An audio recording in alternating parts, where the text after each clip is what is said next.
Shma sydd â chi, dwi'n gobeithio ydych chi'n ansaf gan iach. Diolch yn fawr am ei gwylio am y fideo hwn.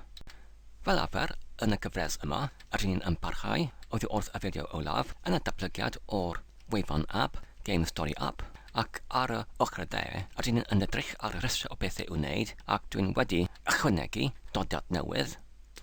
i amwallu safle cychwr i gyntaf flychau yn cam 2 a cham 3. Beth ydy hyn yn golygu yw pan rydyn ni'n yn agor yr tudalen newydd, enghraifft ar y cam 3 yma, i osodi yr cychwr yn amwell i mewn yn y gyntaf blwch fel hyn, i arbed y defnyddwr yn angen i deipio i mewn i symud y cychwr i mewn i'r flwch, oherwydd mae'r hyn yn welliant bach. Felly, dwi'n wedi ei osod yn yr adran yn y rhestr o bethau i'w wneud tuag at y gwelod. Pan dwi'n yn edrych ar yr breg o rhestr o bethau i'w wneud, dwi'n meddwl mae'r doddiad ar y llinell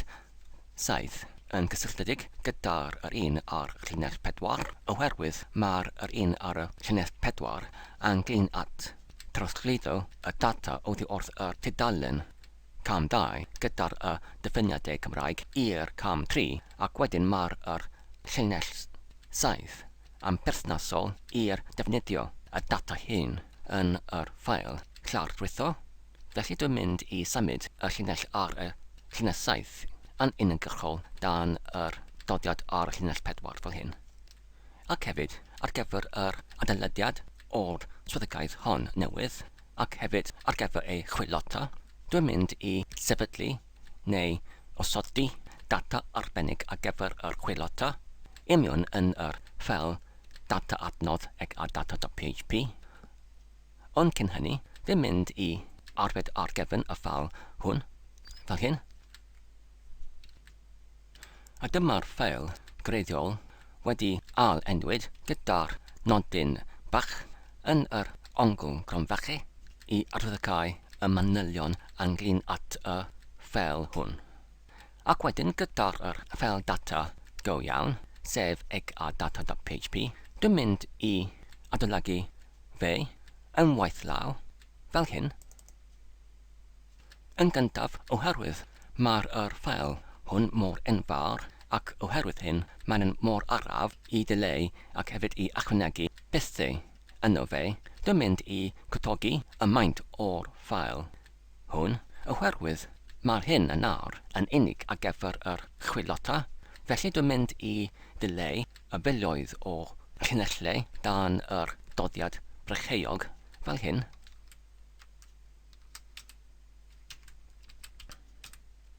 Nawr mae'r meddalwedd pad nodyn yn teimlo yn llawr fwy ysgyfan a chyflym i defnyddio ac i adolygu. Nawr dwi'n wedi mewn osod y 26 res gyda'r llythrennau unigol oddi wrth A i Z i wneud mewnbynydau ar gyfer yr profholiad yn haws. Felly dwi'n mynd i achub y ffeil hwn, ac wedyn al dechrau y cylchdro, ac wedyn dwi'n yn gallu dywys y geiriau sydd yn fwy nag un lythren yn hyd, fel hyn.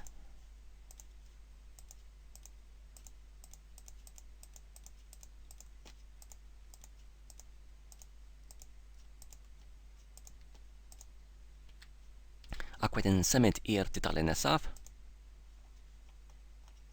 Ac wedyn mewnbynnu y diffiniadau Cymraeg, ffwlbri neu lol yn unig ar gyfer y prawfholiad fel hyn.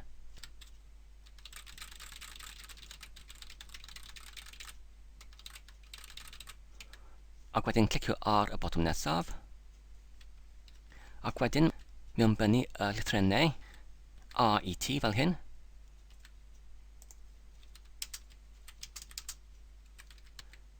Ac nawr clicio ar y botwm llawrwytho.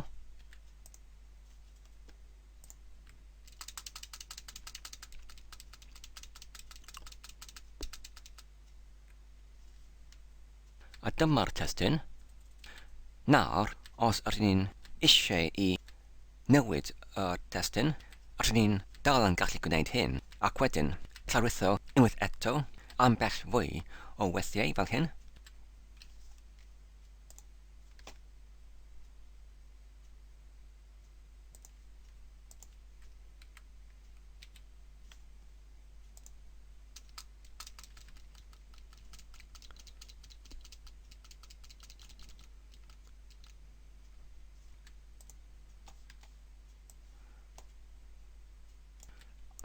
A dyma'r y testyn unwaith eto sydd yn gywir hefyd. Nawr, anghlyn at yr nodiadaeth ar gyfer yr geirfa sydd yn ei cynnwys yn yr un ffail. Beth os ni'n meddwl yw, yn isod i'r testyn, mae gyda ni yr adran ar gyfer yr geirfa, ac os rydyn ni gweld yn y tab ar gyfer yr cymwysiad ar gyfer yr allwedd XSA diffiniadau, mae'n eisoes gyda ni oddiwrth y dudalen cam 2, y diffiniadau yn y Cymraeg, gyda'r rhifau mynegau, sef fan yma, y rhif dydym 1, 2, 3, 4, 5 ac ati. Felly gyda'r geiriau yn y testyn, anghlyn at y rhai oddiwrth y rhestr o eriau anwybodus, rydyn ni'n gallu dodi y rhif mynegau i gyferio at yr un rhif yn yr geirfa yn isod, i gynorthwyo gyda'r y dysgwyr. Enghraifft, ar gyfer yr gair neu'r unig lythyren A, mae gyda hi y rhif mynegau dydym, felly rydyn ni'n gallu dodi y rhif dydym ar ei hôl fel hyn, ac hefyd mewn yr adran geirfa y diffiniad, sydd yn yr XSA diffiniadau o I yw y, ac yn yr un fodd, rydyn ni'n gallu barhau gyda'r geiriau anwybodus eraill fel hyn. Ac wedyn, i arbed gofod, rydyn ni'n gallu gosod bob un dodiad yn y geirfa ar y un llinell neu gwahanol rhan fel hyn. Ac fe fydd hyn, dwi'n meddwl, yn defnyddiol iawn ar gyfer yr dysgwyr, nid yn unig i ffurfio y brawddegau allan o'r geiriau anwybodus, ac hefyd i greu rhyw fath o y stori, ac wedyn i ardallein yr un stori tro ar ôl tro, gyda'r geirfa fel cyferiad yn isod. A dyma'r y lle yn yr ffel JavaScript aml rhyw offer.js, lle mae'r cod yn cyrchu y testyn oddiwrth y lleol ystyrfa, oddiwrth yr XSA txt stori, cyn ei chybreddiad ar gyfer yr llawrwythiad. Ond, cyn hynny, os ydyn ni eisiau i mewnasod y geirfa arno fe, ac hefyd yr cyferiadau yn y testyn i'r dodiadau yn y geirfa, mae angen i mewnasod rhyw fath o ffwythiant i rhybreddio yr ymdriniaeth neu trycyniaeth o'r swyddogaeth hon fel hyn. Fan yma ar y llinell 163, dyn wedi mewnasod y llinell newydd i rodi i mewn i'r amrywolyn ar gyfer y cymwysiad o'r ffel llawrwyddo, sef cymwysiad, yr allbyniad o'r ffwythiant newydd, sydd yn galw trycynnu geirfa, sydd yn derbyn yr unigol parametr, sef yr un amrywolyn cymwysiad. Felly, rydyn ni'n rhoddi i mewn yr un amrywolyn ar gyfer y testyn cymwysiad i'r ffwythiant, ac can rhoddi yr allbyniad oddiwrth y ffwythiant i mewn i'r unwedd amrywolyn cymwysiad. Ac wedyn, mae'r hyn yn cael ei atregwyd i mewn i'r gwrthrych ar gyfer yr llawrwythiad, ac mae'r hyn sydd yn cael ei achub ar y gyfrifiadur a defnyddio oddiwrth y poriwr. Felly nawr, y cam nesaf yw i creu y ffwythiant newydd trycynnu geirfa. A dyma'r ffwythiant newydd ar yr llinell 225 ar y foment. Mae'n yn unig yn trycynnu yr unwedd swyddogaeth fel o'r blaen trwy'r derbyn yr cymwysiad oddiwrth yr XSA txt stori, ac wedyn i dachwelyd yr unwedd linen. Felly os yr nawr yn llawn datebriad dudalen fel hyn, ac wedyn, achos ar gyfer yr 10 eiliad, ar gyfer y geiriau defnyddiwyd I diflannu, ac wedyn I glicio ar y botwm llawrwytho.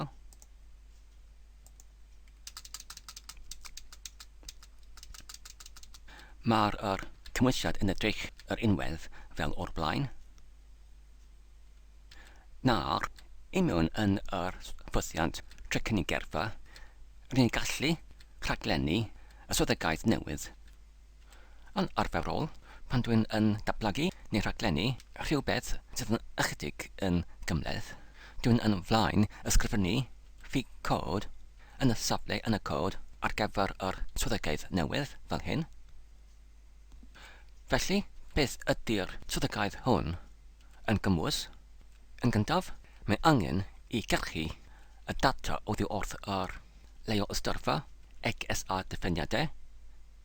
Yn ail, mae angen I dolenni trwy'r pob un gair yn y dolyniad neu data hyn. Yn trydydd, mae angen I awdodi y rhif mynegau ar ôl y gair lle mae N yn bodoli yn y destun flwch neu yn y XSA text stori. Ac yn pedwerydd, mae angen I creu rhyw fath o rhestr o gerfa ac I atodi y diffiniad Cymraeg i'r gerfa hon gyda'r rhif mynegau. Ac yn pumed, I gydadodi y gerfa hon i'r cynwysiad gyda'r XSA text stori gyda'r rhifau mynegau o dodwyd yn y geiriau perthnasol. Ac hefyd mae'r arganlyniad hyn sydd yn cael ei lawrwytho, sef yr allbyniad o'r ffwthiant hwn. A dyma'r amwylyn I gynnwys yr allbyniad o'r ffwthiant hwn ar y llinell 226 sydd yn galw allbyniad yn ei cychwyneddio I gwacter. A gyda'r rhestr o beth i'w wneud, neu Ffug-cod imiwn yn ei safle yn y ffwthiant, mae'r hyn yn torri I lawr bob un gyfnod o'r rhybreddiad imiwn i'w chytranadau bechion, ac mae'r hyn yn gwneud y rhybreddiad yn ychydig haws. Yn gyntaf, mae angen I gyrchu data oddi wrth yr XSA diffiniadau fel hyn. Roedd hynny dim ond mater o gyrchu y cymwysiad o'r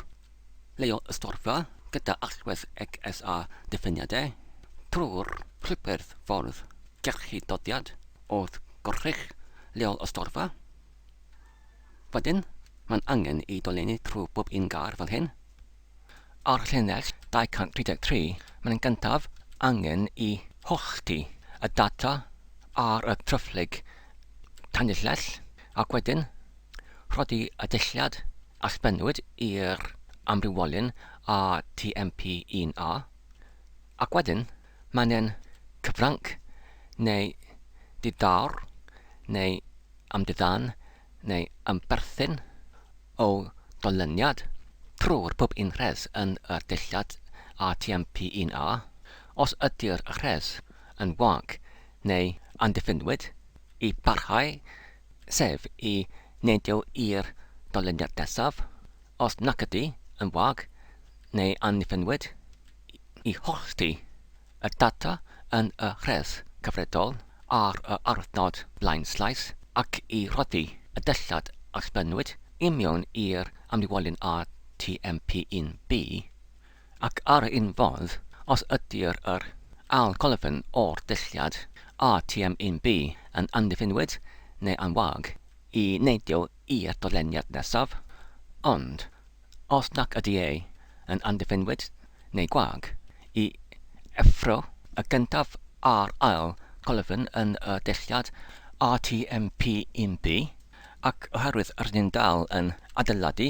a Chwilota y swyddogaeth hon yn y cyfamser wedi hyn rydyn ni'n gallu dawhedil allan o'r ffwthiant hyn. Wedyn rydyn ni'n gallu llawn datblygu y dudalen ac wedyn aros y 10 eiliad ar gyfer y gerfa neu rhestr I diflannu ac wedyn clicio ar y botwm llawrwytho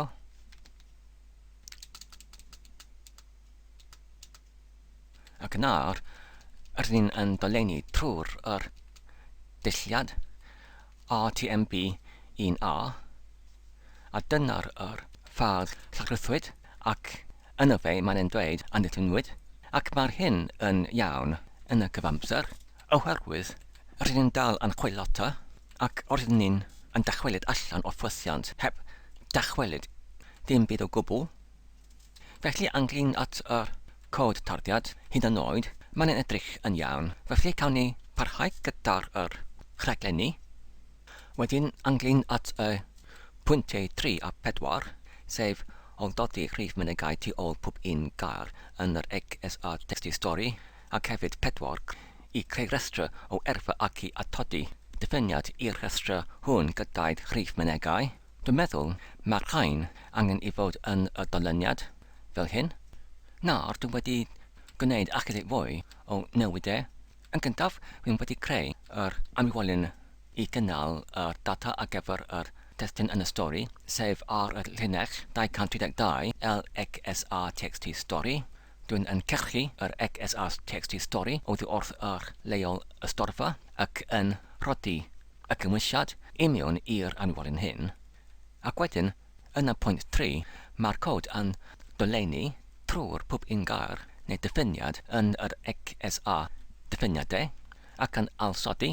pob un gair berthnasol gyda'r gair ac hefyd ei rhif mynegau i mewn yn y testyn.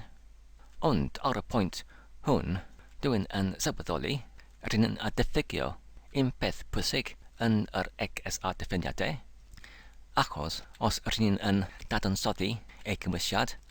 fan yma enghraifft yn y cyntaf cydran, mae gyda ni y rhif dyddym sydd yn cynrychioli y rhif mynegau, ac wedyn y maes gwahanol, sef yr arwythnod blaen sleis, ac wedyn y diffiniad Cymraeg mewn ysodwyd gyda'r defnyddwr. Ond ble mae'r gair Cymraeg?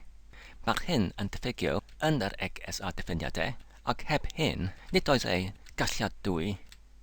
i gydgymaru neu gyfdaro y rhif mynegau gyda'r geiriau perthnasol yn yr XSA TXT stori. Ond ar gyfer hyn, mae'n angen i gyrchu y geiriau Gymraeg oddi wrth ei rhif mynegau trwy'r adnodd data a data, fel yr hwn yma ar y rhif neu llinell 137 yn yr ffeil PHP index.php. Ond wedi dweud hynny, mae angen i ni i atgoffa hunain rydyn yn ysodi neu rhodi y data ar gyfer y diffiniadau i mewn i'r leol y storfa yn y poriwr trwy'r iaith JavaScript ar y llinell 223 yn y ffeil JavaScript amlrhyw offer.js, oherwydd y fod y gwrthrych poriwr leol y storfa yn unig ar gael ar y JavaScript. Achos os rydyn atgoffa hunain gyda'r dangos llun yma, mae'r iaith PHP yn cael ei rhedeg ar y gweiniwr, a dyna ble mae'r adnodd data a data yn bodoli fel ffeil PHP yn y gweiniwr, sydd yn allbynnu y testyn cod HTML, JavaScript ac XSS i mewn i'r poriwr ar yr cyfrifiadur leol y defnyddwr, ac mae'r poriwr meddalwedd leol sydd yn rhedeg ar y cyfrifiadur leol, ac mae'r hyn yn derbyn y testyn oddi wrth yr rhyngrwyd, ac wedyn yn ei dehongli ac yn ei rhedeg yn leol ar y cyfrifiadur. A dyma'r rheswm pam y fod y gwrthrych ar gyfer y leol y storfa yn yr iaith JavaScript, ac yr adnodd data ar gyfer y geiriau yn yr iaith PHP. Felly, os rydyn yn gosodi ar gyfer eu hunain y diben o gydgymaru neu gyfdaro y rhif mynegau ar gyfer yr geiriau Cymraeg yn yr adnodd data PHP ar gyfer y rhain yn y sipyn o 20 sydd yn ei arddangos ar y tudalen cam 2, mae'r hyn yn alladwy os imiwn yn yr cynhyrchiad o'r cod HTML ar gyfer y cam 2 ar gyfer yr cod PHP ar yr gweiniwr ar y tu pen drawr ar y ochr arall o'r rhyngrwyd i dod i hyd o'r rhifau mynegau ac hefyd y geiriau Cymraeg ar gyfer y 20 yn y sipyn, ac i galed codio nhw yn llythrennol i mewn yn y testyn allbyniedig yn y cod HTML sydd yn cael ei derbyn gyda'r poriwr ar yr cyfrifiadur leol, ac wedyn pan mae'r poriwr yn rhedeg y ffwythiant JavaScript pan mae'r defnyddiwr yn clicio ar y botwm nesaf I symud i'r dudalen cam 3, fe ellir y poriwr yn darllen y data sydd wedi ei codwyd I mewn yn y cod HTML ac wedyn fan yma I wneud y gydgymeriadau neu cyftrawiadau gyda'r rhif mynegau, y gair Cymraeg ac hefyd y diffiniad Cymraeg mewn benwyd gyda'r defnyddwr. Ac wedyn, unwaith y mae'r cydgymeriadau neu cyftrawiadau yn bodoli yn y leol ystorfa rhwng y rhif mynegau, y gair Cymraeg ac hefyd diffiniad oddi wrth y defnyddwr, rydyn ni'n gallu o dodi y rhif mynegau I mewn yn XSR.txt stori sydd yn gynnwys y geiriau Cymraeg anwybydus i'r defnyddwr. Felly ar gerfau hyn, dwi'n yn gallu creu caliad codiad o'r data yn y ffurf o dulliad JavaScript a'ch benwyd oddi wrth yr cod PHP fel hyn. Yma ar y llinell 131, dwi'n wedi creu amrywiolyn newydd sef $LJS data I cynnal yr cod HTML ar gyfer y JavaScript. Mae'r hyn yn dechrau y tag script ar gyfer yr adran JavaScript ac wedyn yn dechrau y cod tarddiad llytherennol ar gyfer yr amrywiolyn dulliad sef a mynegau geiriau I cynnwys y cydgymeriadau neu cyftrawiadau rhwng y rhif mynegau a'r geiriau Cymraeg ac hefyd dwi'n mynd I gynnwys y rhan llyfrau hefyd. Ac wedyn yn ychydig yn isod yn y dolleniad ar y tudalen cam 2 lle mae'r tudalen yn arddangos y rhesau o eriau gyda'r testyn flychu I mewn yn yr amrywiolyn newydd sef $LJS data. Dwi'n yn adeiladu y data I mewn yno fe trwy'r cydododi y rhif mynegau fel yr mynegau yn y dulliad hwn gyda'r gair Cymraeg ac hefyd y rhan llyfariad. Y ddau ohonynt gwahanwyd gyda'r arwyddnod blaen slaes. Ac wedyn ar ôl y doleniad dwi'n yn cydnabod yr amrywiolyn dulliad llytherennol hon gyda chres gorllawn. Y bwriad o'r chres gorllawnedig hwn yw I arddychau mae'r hyn y diwedd o'r dulliad ac wedyn I mewn i'r LJS data hefyd dwi'n yn cau y tag ar gyfer y sgript ac wedyn dwi'n yn cydnabod yr cymwysiad o'r amrywiolyn llynen $LJS data I mewn i'r amrywiolyn llynen HTML_str ac mae'r cod llytherennol hyn sydd yn cael ei darllen a dehonglyd gyda'r poriwr a phan y mae'r defnyddiwr yn clicio ar botwm I rhedeg y ffwythiad fan yma tudalen cam 2 nesaf mae'r data I mewn yn yr adran JavaScript yn y cod HTML sef y data yn yr dulliad JavaScript ar gael ar gyfer yr ffwythiant hynny. Ond, ai fydd hyn yn gweithio? Wel, ar gyfer hyn, ar gyfer yr Chwilota, rydyn ni'n gallu mewn osod rhyw fath o neges Chwilota tu fewn yn yr adran JavaScript fel hyn ar y llinell 151 rydyn ni'n yn effro oddi wrth yr dulliad a mynegau geiriau, y gwerth oddi wrth y chres gyda'r mynegau neu allwedd $X fan yma. I brawf holi hyn, mae angen I llawn datblygu a dudalen gyda'r botwm rheoli gyda'r botwm F5 ac wedyn dyma'r neges gwach newydd ar y llinell 150 ac wedi ychydig o chwilota darganfiais I roedd yr neges hwn yn arddangos oherwydd y single dyfynod gyda'r gorwahanol ar y llinell 147 oedd yn achosi y gwach. Felly pan dwi'n yn dileu yr arwyddnodiau hyn ac I byffel ac wedyn yn llawn datblygu mae'r app yn gweithio heb trafferth. Felly os dwi'n yn morwylio i'r cyntaf dudalen ac wedyn os dwi'n yn ailosodi yr app ac wedyn clicio ar y botwm nesaf A dyma'r effrawad oddi wrth y llinell 151 sydd yn arddegau y fod y data wedi ei ysodwyd yn y cod llytherennol yn yr JavaScript yn y HTML yn gweithio heb trafferth. Felly os dwi'n nawr yn lenwi y blychau ar y dudalen hon, ac wedyn clicio ar y botwm nesaf, dwi'n yn gallu defnyddio y data newydd yn y dulliad a mynegau geriau fan yna. Nawr, ar gyfer hyn, os rydym mynd i'r ffwythiant dudalen cam 2 nesaf, sydd yn ei galw oddi wrth y botwm nesaf ar y dudalen cam 2, ac yn edrych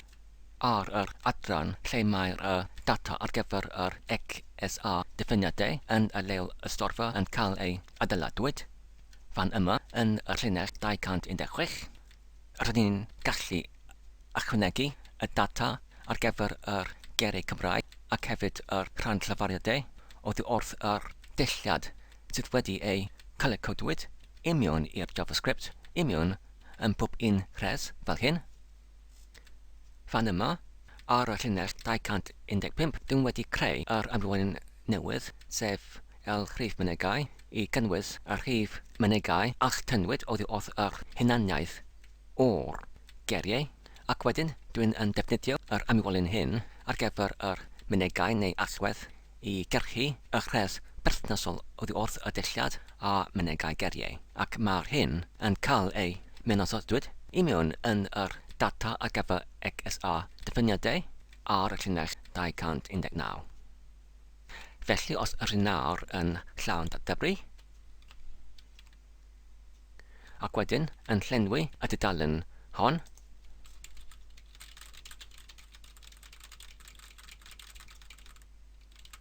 ac wedyn clicio ar y botwm nesaf, ac wedyn fan yma, yn yr XSA diffiniadau yn y leol y storfa, rydyn ni'n gallu gweld mae pob un cydran o data yn cynnwys gyda'r arwythnod fel yr maes wahanwr, yn gyntaf y rhif mynegau, yn ail y diffiniad mewn bynwyd gyda'r defnyddwr, yn trydydd y gair Cymraeg anwybodus i'r defnyddwr, ac yn pedwerydd y rhan llafariad o'r gair. Ac gyda'r ffwythiant trecynnu gerfa sydd yn adeiladu y cymwysiad ar gyfer yr ffail llawrythwyd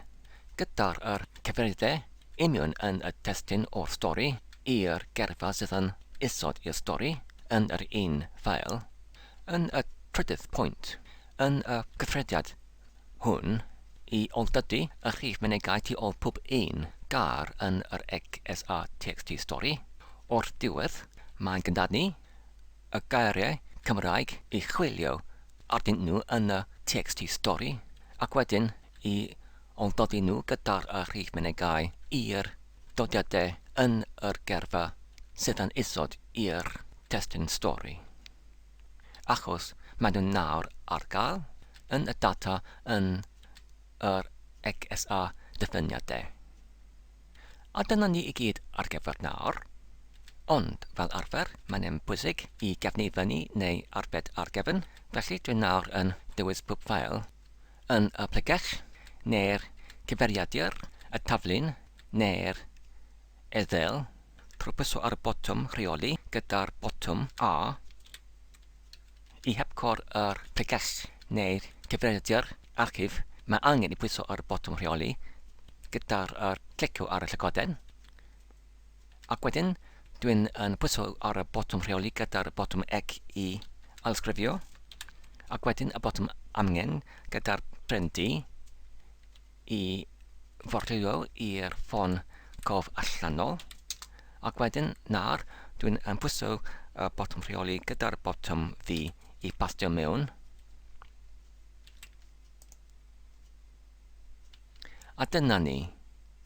Diolch yn fawr am eich gwylio am y fideo hwn. Dwi'n gobeithio ydych chi'n wedi mwynhau ac yn eich darllen-cod yn defnyddiol. Tan y tro nesaf, cadwch saf ac yn iach, a hwyl.